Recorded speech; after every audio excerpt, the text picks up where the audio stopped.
Gente, eu tenho o prazer de receber hoje aqui, nesse novo projeto do Busque News, um colega magistrado, hoje aposentado como eu, doutor Livingstone José Machado, para nós falarmos desse caso desse juiz lá em Uberlândia, Lourenço Migliorini, salvo engano o nome dele, porque o colega, o Livingstone, passou por uma questão muito semelhante a essa que está vivendo esse colega lá de Uberlândia. Então, a gente vai aproveitar para bater aqui uma bola aqui e ver as semelhanças desses dois casos e o que é que está acontecendo com esse Brasil, né? Então, Livingstone, prazer recebê-lo aqui. Prazer é meu em revê-lo e poder compartilhar um pouco das nossas histórias, né, Danilo? Na verdade, a gente tem muita história para contar, história com H e S mesmo, não com E. São histórias verdadeiras que nós vivenciamos aí ao longo da nossa jornada de vida e jurídica. Boas ordens. O Livingstone, para quem não lembra, perdeu o cargo, foi aposentado compulsoriamente. Em que ano, Livingstone? Em 2005 foi as decisões que eu tomei e o ato da aposentadoria foi publicado em 2011. 2011. Mas em 2005 o Livingstone foi afastado da magistratura no governo Aécio Neves, tentando relembrar aqui por um fato lá na delegacia distrital lá de Contagem, um fato que incomodou o governo do Aécio naquela ocasião, que, como a gente sabe que a justiça é sempre muito imbricada aí com a política, né? O Livingstone foi afastado, então, por conveniência política. É isso mesmo, Livingstone? É isso. Para quem se lembra, quem viveu a magistratura nessa época, deve se lembrar que, com a emenda constitucional número 45, foram unificados dois tribunais que existiam em Minas Gerais, Tribunal de Alçada e Tribunal de Justiça. Aqueles juízes do Tribunal de Alçada foram todos elegidos à condição de desembargador e era necessário dotação orçamentária suplementar para instalar a nova sede do tribunal.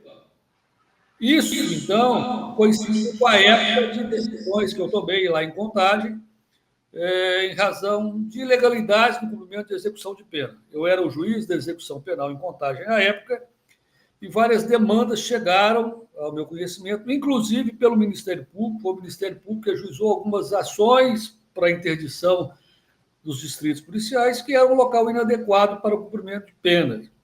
Tomei as decisões, e o governo, na época, era exatamente o governador Aécio Neves, que era pré-candidato à presidência da República, e anunciava à época que a questão da segurança em Minas Gerais era prioridade do seu governo.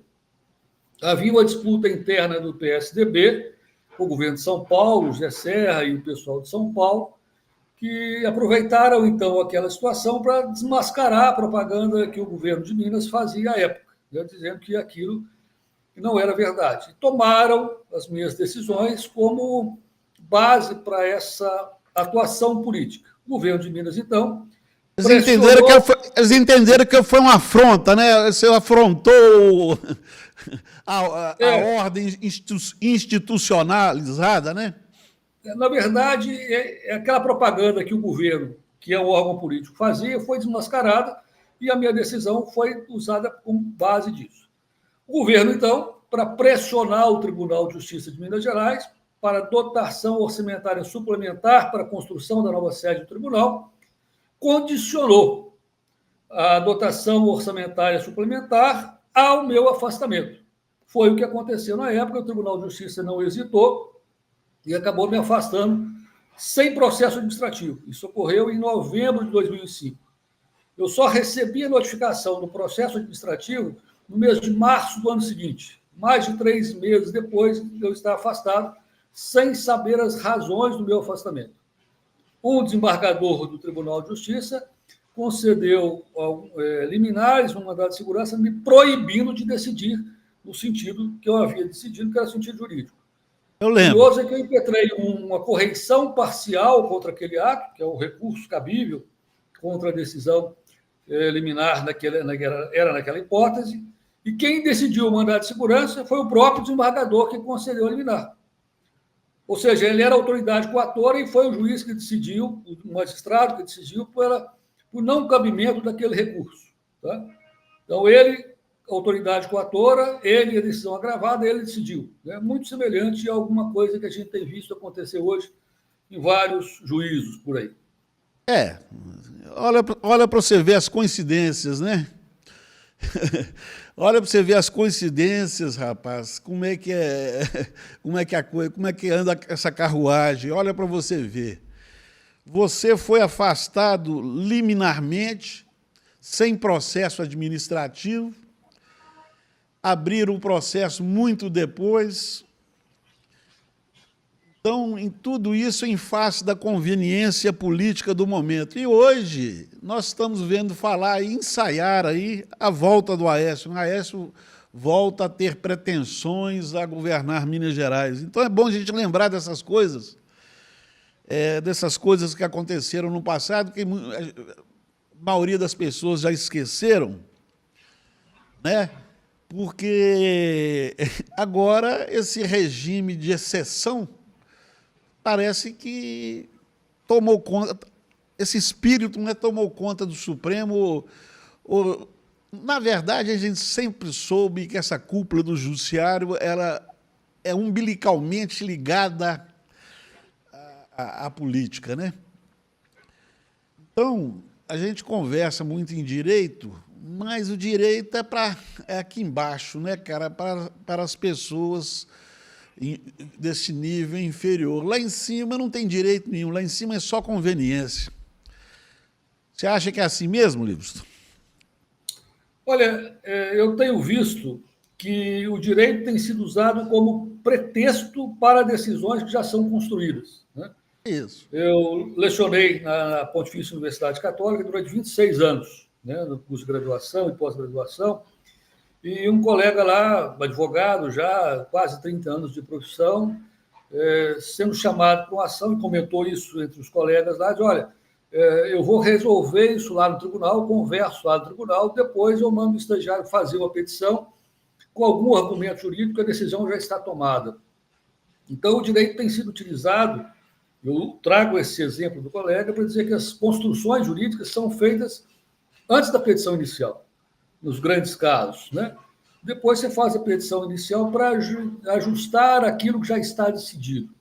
Isso, para mim, nunca foi direito, isso me envergonha. Eu lembro de uma passagem, e citei isso em alguns artigos que eu escrevi, do apóstolo Paulo, que diz, olha, não me envergonho do evangelho. E eu faço um paradigma para dizer o seguinte, eu não me envergonho do direito, que eu lecionei durante muitos anos, mas me envergonho de muitos dos aplicadores do direito que tem visto por aí. Muitos magistrados que se dizem doutores da lei, né, que, na verdade, esquecem o direito para decidir segundo as conveniências, algumas vezes políticas, infelizmente, outras vezes de ordem econômica. A gente tem visto muito isso ultimamente. O direito tem sido usado como mera desculpa, mero pretexto para justificar algo que já foi decidido nas escuras, né? Nos camarins do palco. E agora esse colega de Uberlândia, numa situação muito semelhante à sua, né? O Alexandre de Moraes entendeu que o juiz afrontou a competência do Supremo Tribunal Federal, mas agora eu queria fazer um breve parágrafo, parênteses, aliás, para explicar que o nosso propósito aqui nesse novo projeto que a gente vai tentar lançar agora, nesse novo projeto eu quero entrevistar pessoas da área jurídica, mas fora do círculo habitual, porque sempre se entrevistam, a imprensa sempre dá voz a Gilmar Mendes, uma pessoa que não tem credibilidade nenhuma. Assim, essa é a minha opinião, né? Dá voz a esse grupo, prerrogativas, advogados militantes, né, de um ou outro partido, e, na verdade, as pessoas ficam perdidas, Livingstone, porque não tem ninguém, ou muito poucas, pessoas querendo discutir realmente o direito. Então, o nosso viés aqui não é discutir política, nem interesse ideológico, partidário, de nenhuma forma. A questão aqui é jurídica. Então, não vem com esse negócio de polarização, de esquerda, direita, aqui não tem nada disso. Para começar nessa linha, Livros, porque até eu estou, talvez você foi professor, foi juiz de execução penal, e eu tenho muitos anos que eu não estou nessa área, né? Embora eu já tenha sido também juiz de execução penal, mas, ao que eu saiba, a lei de execução penal, a competência é do juiz da execução. O juiz sentenciante, quem condenou, o juiz que condenou é um, mas o juiz que aplica a execução é outro, não é não? A lei não está nesse sentido, não, Livros? Exatamente, é exatamente nesse sentido. O direito penal, ou a sanção penal, ela não pode ser vista como uma vingança, como era nos primórdios dos tempos, né? Primeiro, a vingança de Deus sobre o pecado do homem, que desobedeceu à lei que era de origem divina, e depois sobre o interesse público, né? A vingança pública. A persecução criminal, ou seja, buscar quem é o responsável por uma infração penal, produzir provas, discutir e analisar essas provas, é do juiz, que a gente chama de juiz do conhecimento, juiz da ação penal. Esgota essa atividade do juiz, a gente chama de atividade jurisdicional, com a aprovação da sentença e o trânsito em julgado dela, quando ela se torna definitiva. A partir daí, é preciso que aquela decisão seja executada, seja cumprida. Privação de liberdade, restrição de direitos, pena pecuniária e os efeitos da condenação, que a gente encontra lá no artigo 91 e 92 do Código Penal, eles sejam efetivados. É preciso ter eficácia àquela decisão. E essa tarefa é a tarefa do juiz da execução. Pois é outro juiz. Outro juiz. Agora, se o juiz da execução tivesse que cumprir as ordens do juiz sentenciante, então para que ter execução?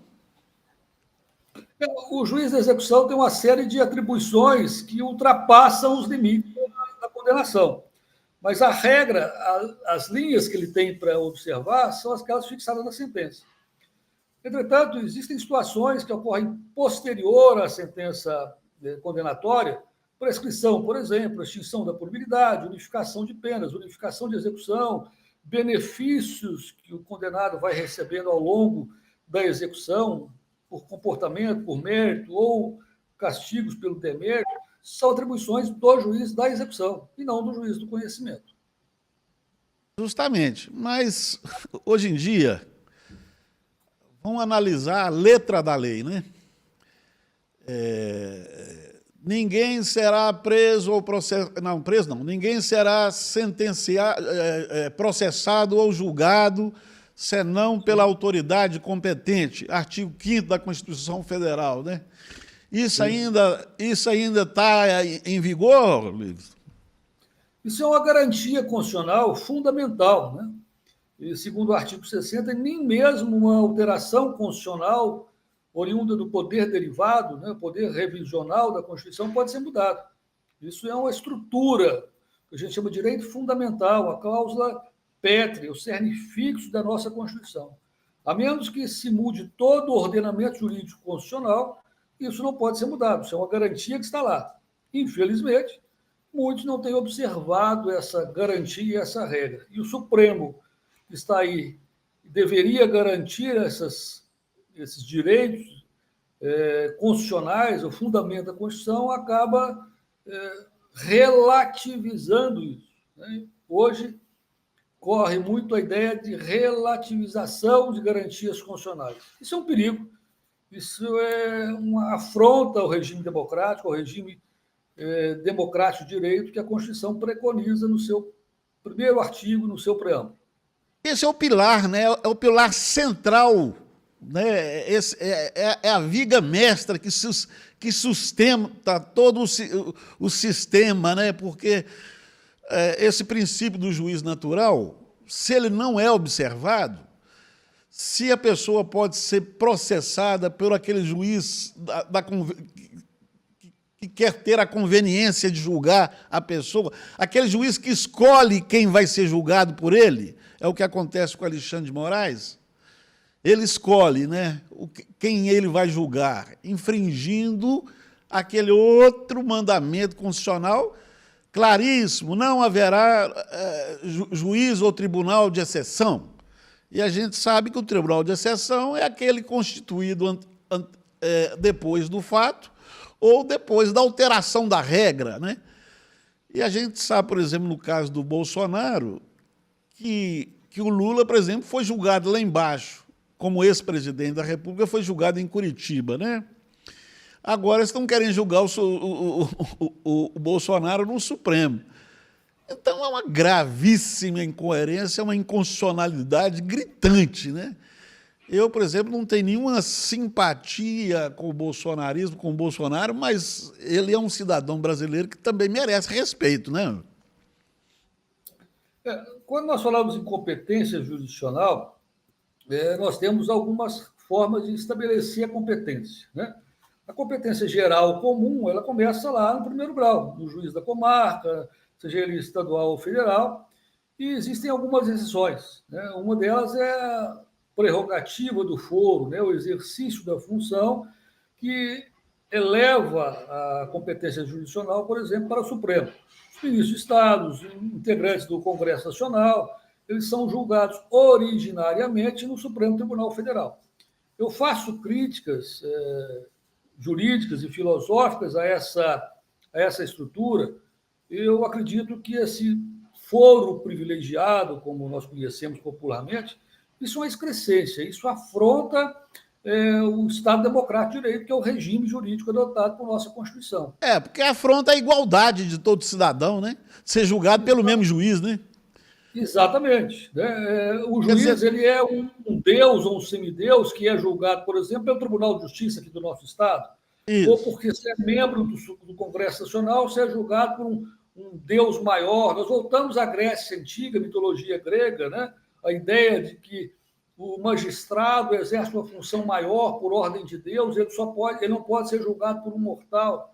É isso que justifica, até hoje, né, a ideia de que algumas pessoas são julgadas por órgão especial, que a gente chama de foro privilegiado. Eu faço críticas teóricas a essa competência em razão do prerrogativo da função, esse foro especial, mas hoje a nossa ordem jurídica, a Constituição estabelece isso, inclusive com preferência, né? Quem, por exemplo, tem a competência fixada em razão do cargo no texto constitucional, essa competência suplanta, inclusive, a competência do Tribunal do Mas o Supremo já havia decidido que a autoridade, quando sai do cargo, quando ela não está mais no cargo, ela não era julgada nessa regra de exceção. Ela seria julgada pelo juiz comum. Tanto que foi o que aconteceu com Lula. Agora, se mudar essa Constituição por mera conveniência, esse entendimento, por mera conveniência para tentar enquadrar o Bolsonaro, isso é claramente um julgamento de tribunal de exceção, excepcionando a regra de competência que vinha valendo até então de julgar as ex-autoridades no juízo comum, né? Então, na verdade, a gente sabe, é uma safadeza do Supremo, é um julgamento segundo, um julgamento que atende ao interesse e à conveniência. Então, é isso que nós chamamos de juízo político, né? Me parece que eu não conheço detalhes da ação penal que nós estamos falando, nos referindo a ela. A seguir a regra original, de fato, olha, não tem mais foro especial, volta para o juízo comum. O que me parece é que existem ainda algumas pessoas que estão nesse foro privilegiado e, em razão disso, atrai a competência para o Supremo. Não foi isso, não. Aqui eu estou dando um palpite que eu não conheço detalhes. O Alexandre Ramalho, mas não foi isso. O Supremo voltou atrás. O Supremo voltou atrás. Ele vai e volta na competência de acordo com a sua conveniência. Não foi uma regra de atração nesse caso, não foi, Livros. Nesse caso, eles voltou atrás na jurisprudência.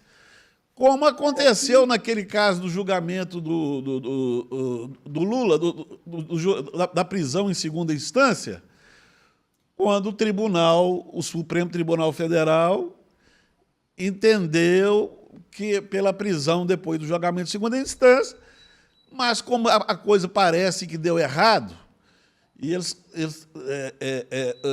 pensavam que outra pessoa seria eleita, acabou sendo eleito o Bolsonaro, eles tiveram, então, que reverter essa regra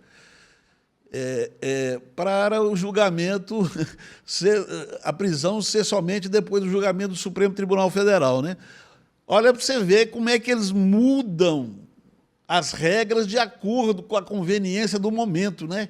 É isso que a gente não pode ter meias palavras quanto a isso, porque isso aí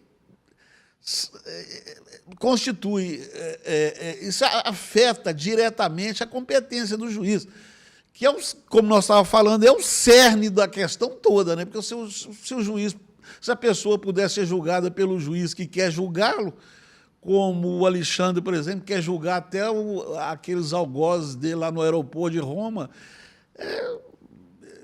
nós estamos aí no fim do mundo, não? Como eu te disse, eu não conheço detalhes dessa ação penal, a não ser pela imprensa, notícia da imprensa, né? E a imprensa, cada hora, traz uma posição. O que me causa um certo espanto é a utilização dessa regra da conexão, que atrai a competência de outro juízo, que está sendo utilizado como regra absoluta, esquecendo outras que são maiores, né? O caso, você lembrou do Sérgio Moro, enquanto juiz lá de Curitiba, da Vara Federal em Curitiba, que trouxe todas as ações penais relacionadas que chamava Operação Lava Jato para si. Aquilo, para mim, foi um erro.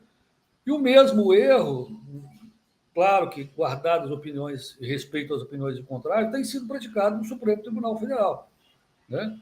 Todas as ações que citam o nome do ex-presidente, que cita qualquer grupo político adversário, se atrai a competência para aquela ação pela conexão. Eu tenho reservas enquanto a essa competência fixada pela conexão, sabe? Mas é isso mesmo. Mas é isso mesmo, Livros. É o seguinte, aquilo que eu entendo que era questionável na Lava Jato era justamente isso. Criar-se um juízo universal contra a corrupção, né? Tudo centralizado num juiz só, né? Mas isso, enquanto foi conveniente, o Supremo, o STJ, o TRF, deixou a coisa rolar, quando era conveniente, né? Depois, lá na frente do processo julgado, voltou-se tudo a estaca zero, uma coisa que já... Porque isso aí, você sabe, essa competência territorial, ela é relativa. Ela não induz uma nulidade absoluta, né? Como essa competência aí natural e do juízo, igual do Supremo, isso sim, você transgrediu uma regra de competência, nulidade absoluta do processo. Agora, quando se discute competência territorial, Curitiba, para Brasília, etc., isso se convalida, né? Porque não é uma nulidade absoluta. E, no entanto, você falou bem, essa coisa questionável de se atrair todos os processos para um só. Mas vejam só que as críticas duras que o Moro sofreu do Supremo, e o Supremo hoje está fazendo muito pior, porque pelo menos, o Moro, na Lava Jato, tinha 3 tribunais para fiscalizar o trabalho dele. E agora o Supremo não tem ninguém para fiscalizá-lo, né? Eu brinco às vezes, brincava com meus alunos no seguinte sentido: o que é pior? Você morrer com um tiro ou com uma facada, né? O que causa mais dor? O que é pior ou melhor? A atuação do Supremo ou a atuação lá de primeiro grau? O erro do Supremo de primeiro grau? Eu acho que os danos são tão graves, dependendo de cada situação em concreto, às vezes mais graves em primeiro grau do que no Supremo Tribunal Federal, ou vice-versa. Você está correto quanto à possibilidade de controle dessa decisão jurisdicional. A decisão do juiz de primeiro grau está sujeita a um controle pelos tribunais regionais, pelo tribunal, os tribunais estaduais, pelo Superior Tribunal de Justiça, pelo próprio Supremo, ou na Justiça Especializada Eleitoral e do Trabalho, né? O Supremo, o único controle é exercido por ele mesmo, e se houver alguma violação à regra dos tratados de direito internacional, aí, eventualmente, excepcionalissimamente, pode-se buscar uma resposta do Tribunal Penal Internacional ou de órgãos internacionais. Mas você sabe que não funciona, né? Também estão desacreditados, né? Então, sanções, eles não podem aplicar sanções diretamente à pessoa, isso causa uma certa ineficácia. A única sanção viável seria a atuação do Senado Federal, que também não tem atuação nenhuma. Na verdade, a gente sabe que o Senado hoje praticamente não serve para nada mais, né? Eu acredito que nós estamos vivendo uma crise de legitimidade, né? Seja nos órgãos do Legislativo, né? Você falou do Senado, a Câmara e o Senado, seja nos órgãos do Executivo, né? Nós temos uma série de governadores e prefeitos aí que, pelo Brasil afora, têm violado sistematicamente a ordem constitucional, e pelo que nós estamos falando aqui, do Judiciário, né? De magistrados. Decisões que são tomadas fora do seu espaço, da sua terra fértil, que é o campo do direito. O juiz tem que decidir pelo que é lícito ou ilícito, não pelo que é moral, não porque é correto aos olhos da população. Eu vou ouvir a população para saber o que é certo ou o que é errado. Ora, a população já manifestou através do conjunto de normas que foram editadas. A interpretação delas é feita pelo judiciário. Mas o judiciário esquece disso, né? E se acha um super-herói, né? Super-herói, que está acima da ordem jurídica, acima do conjunto legislativo. Surgiu algum tempo atrás uma corrente chamada de livre interpretação do direito, que derivou para o direito alternativo. Olha, a norma jurídica é essa. Deriva da filosofia marxista, né? Isso aí é uma excrescência, né?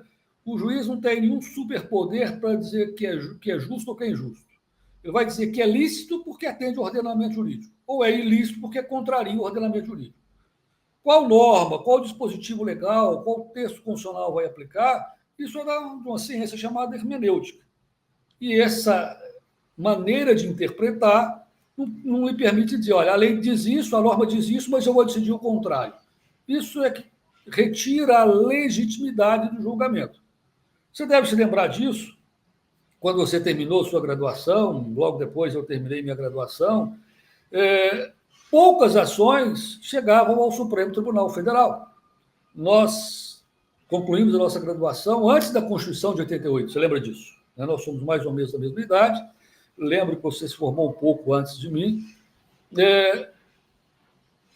Hoje, o cara te xinga no meio da rua, vou no Supremo. O Supremo virou essa casa de todo mundo, onde o cara vai para a televisão, o cara vai dar entrevista na Globo, no SBT, na Record, como se estivesse participando de um programa humorístico qualquer, dando a sua opinião. Eu vou decidir assim, eu acho que o ministro tal tem que decidir assim. Viraram artista. Eu costumava dizer também aos meus alunos que hoje os magistrados não podem abrir a geladeira que vê uma luz acesa, acha que aquilo ali é uma oportunidade de dar uma entrevista, de ficar famoso, de falar. O juiz, ele não tem... Eu sempre falava isso. O que o senhor acha? Eu não acho nada. Eu decido. É muito pior do que isso, Livros. É muito pior do que isso, Livros.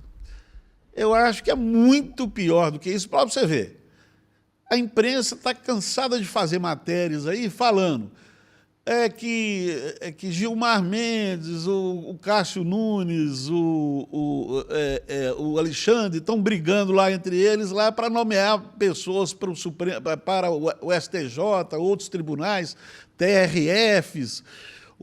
Hoje o juiz trabalha politicamente na indicação de outros. É uma coisa assim absurda, porque é uma corrupção explícita, né? Não é só aparecimento, não. O cara liga uma luz lá e está falando, não. É muito pior que isso. Ele tá sendo recebido pelo presidente da República, conversa de pé de ouvido, pedindo para o candidato dele ser indicado a tribunais. O procurador da República, agora todo mundo sabe que foi indicado por intervenção do Gilmar Mendes. Então, isso aí é uma barafunda, isso aí é muito pior do que isso que você falou aí, não? Pois é, mas eu concordo com você no seguinte termo. Eu acho que essa aparição na mídia, essa aparição dos magistrados, né, começando do Supremo até lá do primeiro grau, é para justificar, ou tentar justificar a legitimidade. Eu estou falando de legitimidade. Mas a legitimidade do político, Livres, a legitimidade do político vem do voto. Do magistrado. O juiz não. O juiz, a legitimidade dele é o cumprimento da lei. Está atrelada à lei. Se ele não cumpre a lei, ele não tem legitimidade. Não adianta ele ter apoio popular, não.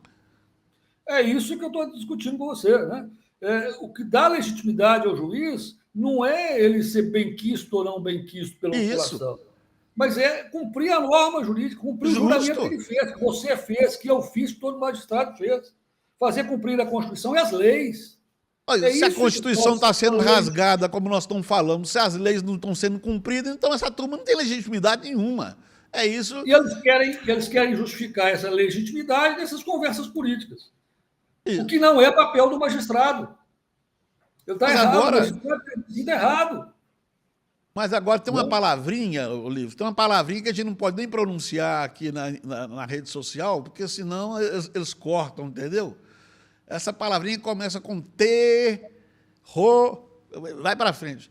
Quer dizer, no dicionário, a imposição da vontade pela força constitui isso.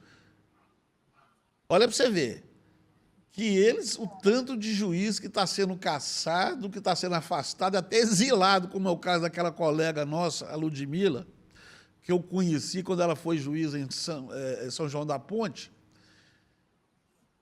Tudo bem, ela teve lá seu envolvimento com o Olavo de Carvalho, com essas ideias direitistas e tal, tudo bem. Agora, aqueles juízes lá do Rio Grande do Sul, lá, um que andou perseguindo o Moro aí, achou que era corregedor do Moro só porque assumiu a mesma vara, e aquele outro desembargador de Santa Catarina que queria tirar o Lula da cadeia num plantão de final de semana, esses não tomam punição nenhuma, né? Agora, quando o juiz cumpre a lei igual o juiz de Uberlândia, eu não sei como é que se pode, se a Constituição diz que todo o poder emana diretamente do povo, através do processo eleitoral, como é que pode uma norma do regimento interno do Supremo valer mais que a lei? O que você acha disso aí? Infelizmente, a gente tem visto isso já há alguns anos. No direito eleitoral, isso é muito claro, né? As resoluções lá do TSE, dos tribunais regionais, eles têm mais peso do que a própria Constituição, o próprio texto constitucional. Pois é, então o juiz está legislando. Isso assim tem acontecido em algumas normas internas, do Supremo, do STJ, dos tribunais regionais, dos tribunais dos estados, né? Legisla, quanto a agravo, por exemplo, aqui não cabe sustentação oral, porque tem essa ou aquela disposição, mas em outro caso idêntico se admite.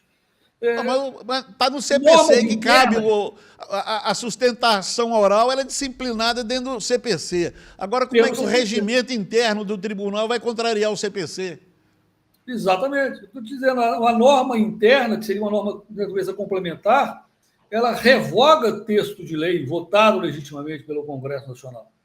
Então, isso afronta a ordem jurídica. Isso não é direito. Isso não é norma jurídica. E eles não aceitam isso. Quando falam que eles estão legislando, eles se sentem ofendidos, etc. Mas a verdade é essa mesmo, eles estão legislando. Então, e o Supremo, em decisões que toma, em decisões jurídicas, eles criam normas jurídicas. Né? Eu tenho atuado muito no direito previdenciário. Você falou em mudança de interpretação. O Supremo mudou o entendimento diametralmente em relação àquela aposentadoria, contagem do tempo de contribuição, de todo o tempo, que foi conhecido revisão da vida toda. O Supremo mudou a interpretação constitucional legislando, criando regras, quando a lei do financiamento, custeio da Previdência e benefício, diz exatamente o contrário, né? Uma alteração legislativa que aconteceu lá em 1997, foi julgada agora para o Supremo mudar e legislar. O que o Supremo teria que fazer, na minha humilde opinião? É constitucional ou não é constitucional? Se é inconstitucional, que a Câmara, que o Senado, né, que o Poder Legislativo cuide de fazer as alterações legislativas a tornar a norma constitucional e não criar uma regra para substituir o legislativo. Agora, assim como o legislativo não pode substituir a competência do juiz em julgar. Mas você está acompanhando, por exemplo, você viu que o Xandão mandou instaurar um inquérito? Não, mandou, ele instaurou o inquérito, não é para pôr a conduta do Eduardo Bolsonaro, que estaria, segundo ele, a ação ele foi para os Estados Unidos e está sendo financiado pelo grupo lá nos Estados Unidos para falar mal do Supremo lá longe. Isso é verdade. Agora, falar mal do Supremo até hoje não é crime, não, né? Ou já passou a ser crime? Que possa ser investigado. Desde que você não impute conduta desonrosa, né? Isso. Empurra naquela situação de calúnia, injúria, difamação. Mas isso é contra a pessoa e não contra uma instituição.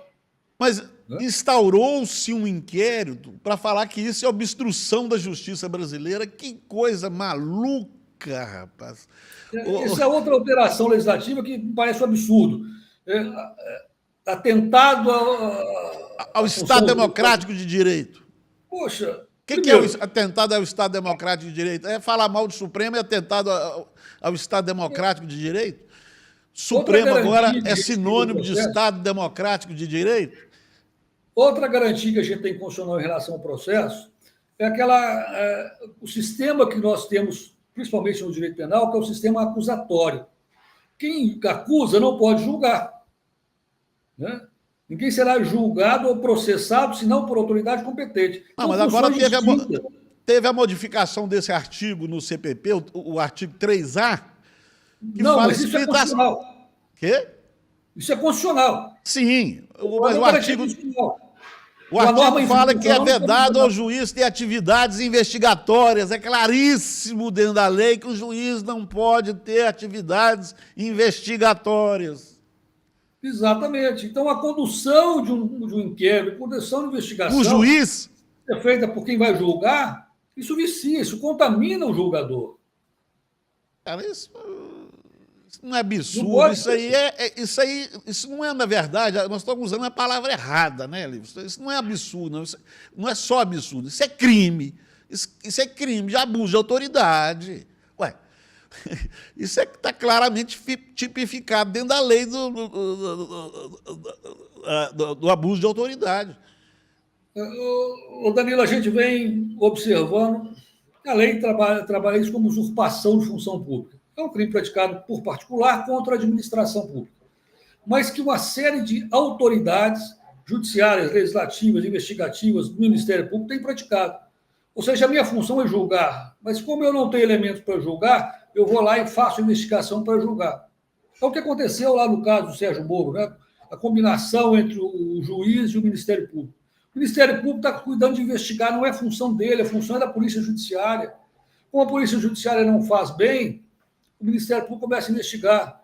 Como a investigação não foi boa, o juiz começa a determinar ações de investigação, começa a fazer um papel acusatório, e aí vem buscar lá no Código de 1941, Código de Processo de 1941, algo que não existe mais, que é a figura que o juiz pode dar a definição jurídica diversa a fato contido na denúncia ou na queixa, né? Só que o juiz não tem dado definição jurídica, tem modificado a acusação, tem confundido duas figuras que nós conhecíamos como Tácio Libelli e Mendácio Libelli da mesma forma. E assim tem agido desde o início, determinando diligências investigativas, provas de ofício, e com isso joga por terra o sistema constitucional adotado, que é o sistema acusatório. Volta lá na Inquisição. Olha, eu posso mais, então eu posso menos. Eu posso condenar, eu posso investigar. Isso contraria todo o Estado democrático de direito. Isso afronta a nossa ordem jurídica. E isso retira a legitimidade do julgamento. A Constituição traz lá a garantia, veio com a emenda constitucional 45, né? Nós passamos por ela, você lembra disso, dizendo que toda decisão judicial tem que ser fundamentada. E essa fundamentação não é opinião. Eu acho isso pela minha convicção política, minha convicção religiosa, pela minha convicção moral. Isso não é fundamento, né? Até que em 2015 veio o Código de Processo Civil e diz, olha, toda decisão para ser fundamentada, ela precisa disso, disso, disso, disso e disso. Nenhum juiz cumpre aquilo, nenhum juiz cumpre aquilo, né? Nenhum juiz cumpre. Mas está lá a regulamentação de uma garantia constitucional. Eu sustento isso, que o artigo 489, parágrafo 1º do CPC, né? Isso é uma desobediência civil generalizada, né? Eu costumo dizer que isso é um ato de improbidade administrativa. É claro que é improbidade. Hoje está dizendo que você desobedecer ao conjunto do ordenamento jurídico, você está praticando ato de improbidade administrativa. Mas você viu, por exemplo, na justificativa... Agora, você já viu algum juiz sendo condenado por isso? Você já viu algum juiz sendo advertido por isso no recurso? Mas agora o juiz é colocado para fora da função, assim, sem... o desembargador lá de Santa Catarina, que falou que o pessoal lá de Santa Catarina, o pessoal do sul do Brasil, não sei quais as palavras que ele usou, mas que seriam melhor instruídos culturalmente do que o pessoal de outras regiões. Aquele outro juiz que falou que as mulheres estavam doidas por homem, eu entendi o que ele quis falar, né? É uma opinião polêmica, mas é uma opinião. Agora, o juiz ser colocado para fora da carreira por causa de opinião boba, e os ladrões estão aí, como você falou aí antes, estão roubando explicitamente, metendo a mão, vendendo sentença. E, aliás, hoje não precisa nem de vender sentença, Livros, porque hoje o acesso ao juiz está quase sempre condicionado a um parente dele, você contratar um parente dele para chegar lá, abrir a porta. Então, a coisa desandou de tudo. Você citou um cidadão aí, o Lênio Streck, que ele tem um texto dele mais antigo, naquele publicado naquela Conjur, que ele fala, quando começou esse acesso ao juiz. Quando você começou na magistratura, quando eu comecei na magistratura, nós não tínhamos assessores, né? A gente que despachava tinha que receber o advogado, às vezes as partes nas audiências. Depois criou-se a figura do assessor, depois o assessor do assessor, o assistente. Hoje, para você chegar no assessor... Depois do assistente tem o estagiário. Você tem que chegar primeiro no estagiário. Convence o estagiário convenceu o assistente agendar com você, às vezes nem te recebe virtualmente. Agenda com você num atendimento virtual, você conversa com o assessor. Conversar com o magistrado hoje, que é também uma norma que está no CPC, né? Todo magistrado tem que receber, é dever dele. Está no Estatuto da Advocacia, né? Que é uma lei federal também, né? Está dentro do Estatuto da Advocacia, né? Que é uma lei federal. Está no Estatuto da Advocacia, está na LAUMAN, a Lei Orgânica da Magistratura Nacional. É dever do magistrado receber o advogado. Eu recebia todo mundo, recebia parte, recebia advogado, porque justamente para não ter intermediário. Mas hoje, o que você está falando, para ter acesso à magistratura, para ter acesso ao magistrado, você passa por uma via crucis, né? Depois você convencer uns 10 aspone, aí se você tiver uma sorte e tiver quem lhe abre as portas, né? É isso hoje que está custando um certo valor econômico, alguém que lhe abra as portas para ir despachar para o magistrado. É o advogado mordomo, que vai lá só abrir a porta e... Aqui em Minas, né, tem alguns desembargadores, talvez até pela amizade, né, que fomos construindo ao longo dos anos, chego e consigo ser recebido. Às vezes não para falar do processo, às vezes eu preciso de cortesia, mas é tanta burocracia para chegar lá que hoje eu evito, né, até de visitar amigos meus que estão lá no tribunal por causa dessa burocracia, né. Para despachar processo, para levar memoriais, eu nem faço mais, porque a via crucis é muito grande. É por isso que eu tenho carteira de advogado, mas eu tenho uma dificuldade de advogar, porque você sabe que meu gênio, eu não sou de levar desaforo para casa. O meu direito, ninguém passa em cima dele, não. Se eu for procurar qualquer autoridade e não for recebido, aí a confusão está formada. Então, eu também estou evitando. Por causa desse temperamento, eu evito. Porque você sabe que eu já passei, você passou, então a gente... Mas eu não sei se você acompanhou, lá no México, por conta dessas coisas todas, lá no México, o governo mexicano lá demitiu 7 mil juízes e convocou lá um concurso Eleitos público. agora. Quê? Foram eleitos agora. 7 mil juízes eleitos. A palavra certa, que desgraça que vai ser, rapaz. Mas é um desespero, né? Porque a juizada está fazendo, acontecendo e ninguém põe freio, né? Eu, quando tenho a liberdade de conversar com algum colega que ainda está na magistratura, falo muito isso. Olha, quem está construindo a derrocada da magistratura, esse descrédito, somos nós, magistrados. A culpa não é da imprensa. A imprensa só revela as ações de boa parte dos magistrados, que se enchem de vaidade, né? No francês tem uma expressão que reporta muito bem isso, rempli de soi-même, cheios de si mesmo. Eles existem em função de si mesmo. É a vaidade deles, fazem sentenças, às vezes, de 100 páginas, 90 laudas, 150 laudas, para demonstrar conhecimento jurídico e não resolvem aquilo que foi levado a eles para resolver. Trazem teorias do direito alemão, do direito italiano, e não resolvem, não explicam a parte que é o destinatário da atuação jurisdicional, o que aconteceu, né? Por que você ganhou a ação, por que você perdeu, por que você deve agir dessa maneira, por que você foi condenado ou absolvido. Você precisa, às vezes, do advogado interpretar isso para o cliente. O advogado, às vezes, não sabe também interpretar. Eu recebo, às vezes, aqui no meu escritório, alguns colegas com essa dúvida. Como é que eu recorro? O que aconteceu aqui? Né?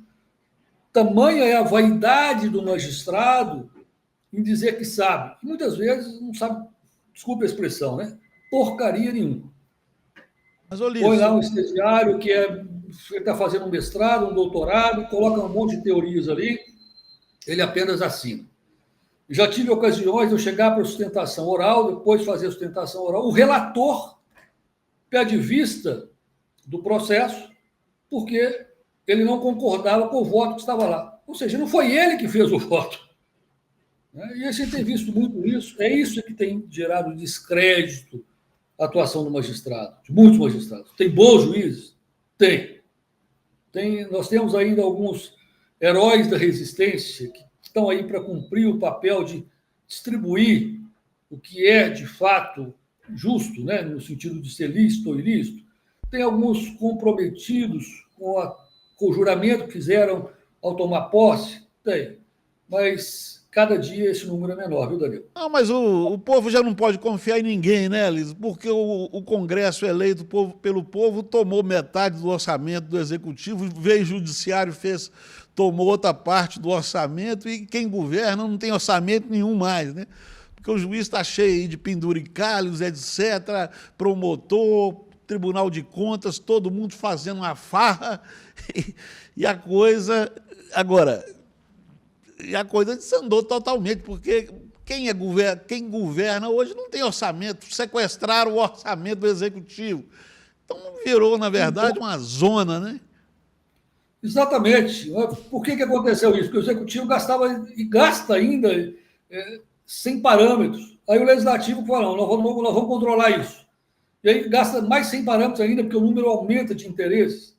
Veio o Tribunal de Contas da União. Hoje, nós falamos do governo Aécio Neves, né, que foi sucedido ali pelo professor aqui mineiro da Universidade Federal, que foi senador e agora está no TCU, você conhece bem, que também foi o relator do processo lá do impeachment da Dilma, que cansou de fazer pedaladas fiscais enquanto no governo aqui de Minas Gerais. Então, nós estamos falando de ilegitimidade em todos os aspectos. Todos os aspectos. Da Câmara Municipal ao Senado Federal, do prefeito municipal ao presidente da República, até o Senado Federal. É todo mundo querendo pegar a sua Agora, parte. o judiciário é pior, né, Luiz? Porque o judiciário é o que tinha a função, junto com o Ministério Público, de pôr freio nessas coisas, né? E adere, né? O judiciário adere à mesma maracutaia. Até eu costumo dizer, critica-se muito o que ganha um juiz hoje. Né? Você sabe disso, você viveu isso também, você tem mais tempo de magistratura do que eu. Teve época que nós recebíamos salário líquido com valor correspondente a 100 vezes o valor do salário mínimo. Né? Hoje nós não chegamos à metade desse valor, quem dera. Né? Aí, para tentar compensar isso, veio lá com auxílio moradia, auxílio isso, auxílio aquilo, benefício daquilo. Não remunera adequadamente o magistrado, porque isso vai cair mal na opinião pública. Aí o Senado recebe essa verba, o juiz também quer. O deputado recebe essa verba, o juiz também quer. E aí eu misturo na lama. Né? Todo mundo se chafurdando na lama, né? Exatamente. Agora, para a gente... usa a expressão muito... Canotino é um constitucionalista português, né? Ele usa a expressão, você tem que, se você botar a mão na lama, da prática, você acaba se contaminando com ela. Mesmo que algum tempo depois você consiga lavar essas mãos, isso leva tempo e essa contaminação fica. Né? É isso que o judiciário tem feito. Tem é o ditado, né? Quem concorda se mistura, farelos come, né? É um ditado popular aqui de Minas Gerais, né? Agora, Luiz, nós temos que encaminhar para o final, porque eu acho que eu até perdi a noção do tempo aqui, mas voltando ao assunto daquele colega lá de Uberlândia, eu não me considero juiz mais, porque eu sou aposentado, eu já não, mal passo na porta de fóruns, mas ainda tem alguns heróis da resistência, como esse juiz de Uberlândia, que eu me sinto, assim, intimamente colega dele, porque eu já vivi as mesmas coisas que ele tem passado, e me chamou muita atenção o que o Moraes escreveu lá na decisão dele, mandando abrir uma apuração, uma investigação contra o juiz, dirigindo aquela apuração à autoridade policial junto ao Supremo Tribunal Federal. Que autoridade policial é essa, rapaz? Agora,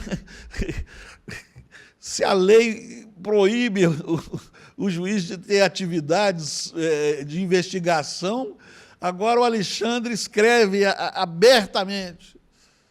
Não sei, eu esqueci a palavra que ele usou lá, mas se você conferir na decisão, ele está vinculando a investigação ao Supremo Tribunal Federal. Que absurdo é esse? Pois tem aí uma clara que se chama supressão de instância, né? Vamos imaginar que essa decisão fosse tomada pelo Barroso, né? Barroso, presidente do Supremo Tribunal Federal, preside também o CNJ, e o CNJ tem esse poder de fiscalização, então o CNJ poderia determinar que fizesse apuração. Mas o Alexandre Moraes, ele é um ministro supremo. Ele não foi sorteado, não. Quem o sorteou para ele presidir esse inquérito? Tá, mas ainda que fosse um crime de competência, de competência dele, a ação penal que ele está conduzindo, que autoridade ele tem para determinar a investigação de um magistrado lá de primeiro grau? Isso. Essa função é da Corregedoria.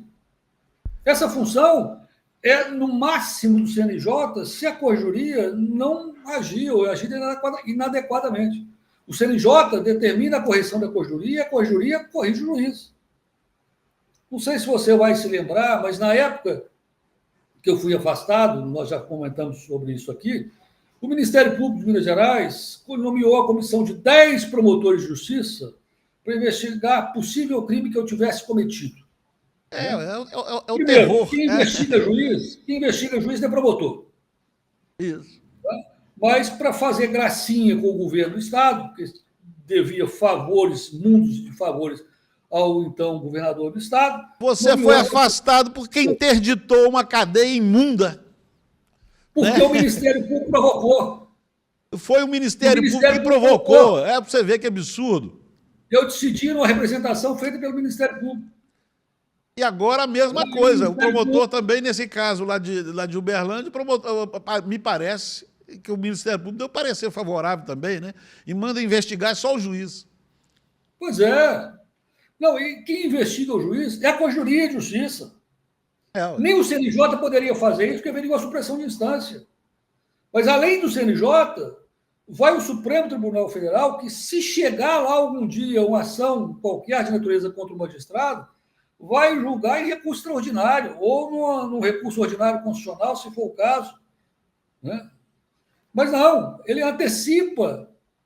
Eu estou investigando o juiz da área de primeiro grau. Uma inversão completa de competência, de valores, de garantias constitucionais. Né? Pois é. Infelizmente, quem vai fazer esse controle é o próprio Supremo. Mas o Supremo está falando que está combatendo um suposto golpe de Estado, um regime de exceção, que eles chamam de democracia iliberal. Agora, engraçado que ele combate o golpe dos outros, mas ele deu o golpe e agora está mandando. Quer dizer, nós estamos, francamente, num regime de exceção. Ué. Porque isso aí não está na regra, não está na lei, não está na Constituição. A competência do Supremo Tribunal Federal está prevista no artigo 102 da Constituição. Sim, só aqui lá. Você encontra ali, dentre aquelas atribuições, impedir golpe de Estado ou combater golpe de Estado? Claro que não tem isso. Isso é um regime de exceção. Golpe de Estado, Estado de defesa, Estado de sítio, quem pode decretar é Executivo, o Congresso Nacional. O Judiciário não tem nenhuma competência para decretar Estado de sítio, Estado de defesa, não. Não, e se provocado, o magistrado, se provocado, ele vai decidir se é constitucional ou não aquele ato do administrador. Mas não, você não viu agora que o Alexandre de Moraes, em retaliação à Espanha, que não quis extraditar um preso político, determinou a soltura. Ele invadiu, usurpou a competência do presidente da República, porque só o presidente da República que tem essa competência de responder pelas relações internacionais, né? Agora o Alexandre de Moraes está respondendo o governo da Espanha, retaliando o governo da Espanha. Como é que pode uma coisa dessa, rapaz? Essa decisão, se extradita ou não, eu já tive situações dessa natureza.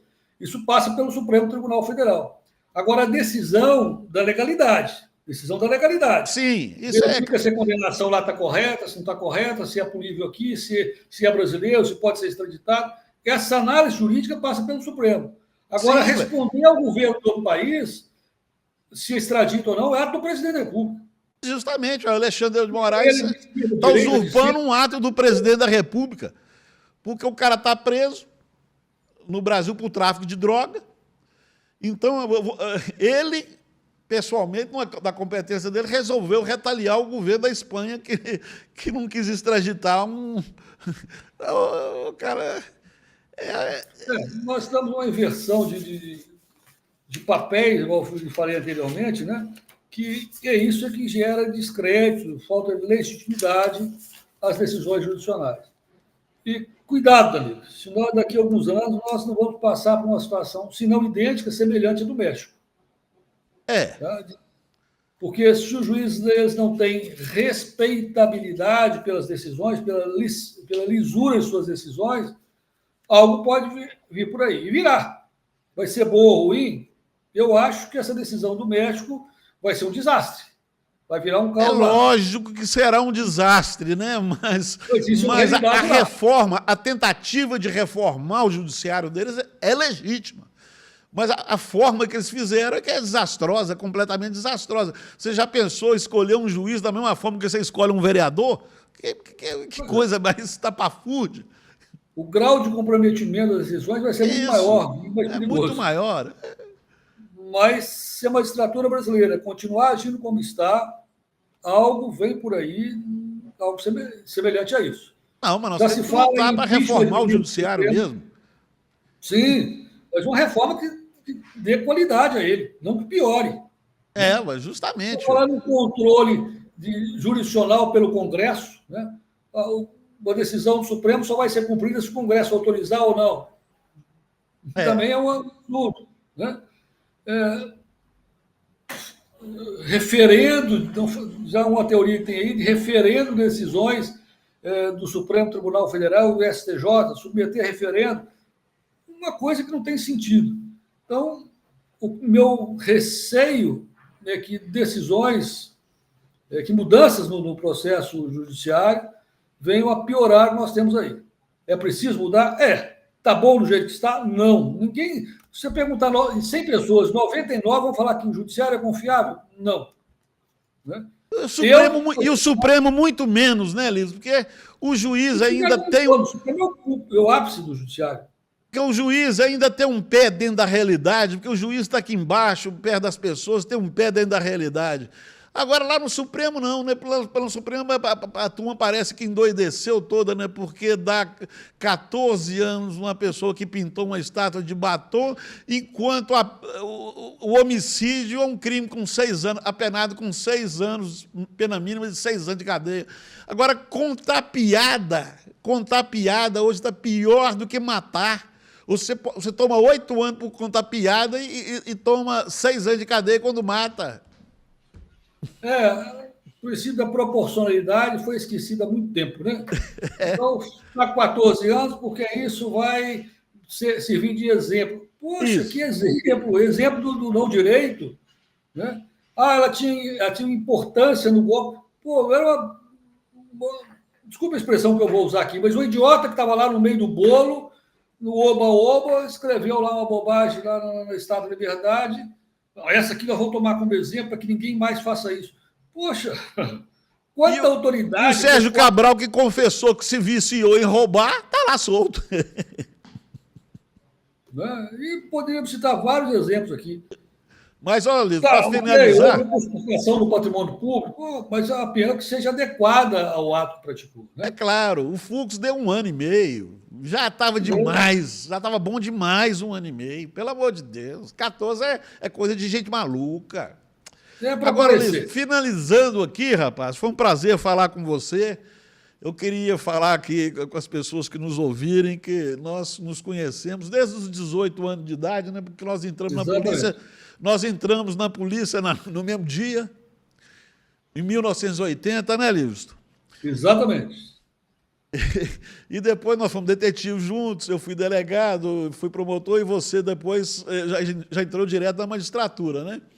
Não, eu fui mesmo no Ministério Público também, né? Você foi promotor também. Então, como eu saí da polícia, pedi exoneração, advoguei um tempo, fiz concurso no Ministério Público, depois fiz concurso para a magistratura. Porque eu antes fiz o concurso de delegado, você não foi delegado. Mas são muitos anos aí de estrada, né, Livros? E a gente jamais...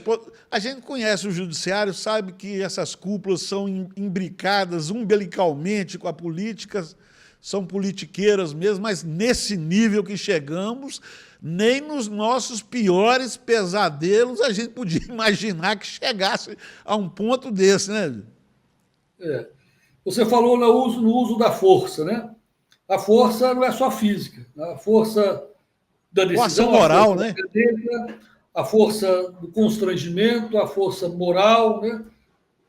Tudo isso, desde que contrário ao ordenamento jurídico, é a violação, é o uso inadequado da força, que é danoso.